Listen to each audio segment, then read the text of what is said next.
Hai guys, kembali lagi sama gua. Di video ini kali ini gua akan bagikan cara mengaktifkan komentar YouTube yang tidak bisa dibuat komentar. Tapi sebelum itu, kalau kalian belum subscribe, bisa subscribe sebentar biar tidak ketinggalan video terbaru. Oke, langsung ke caranya. Buka aplikasi Creator Studio kalian. Lalu kalian bisa pilih konten. Pilih videonya, contohnya ini ya. Terus kita coba buka dulu.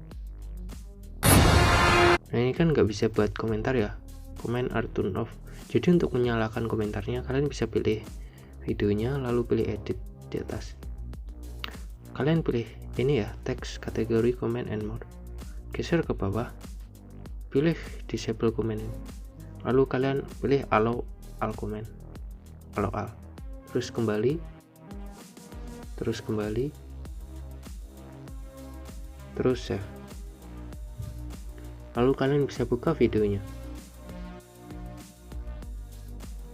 Kalian buka videonya ya.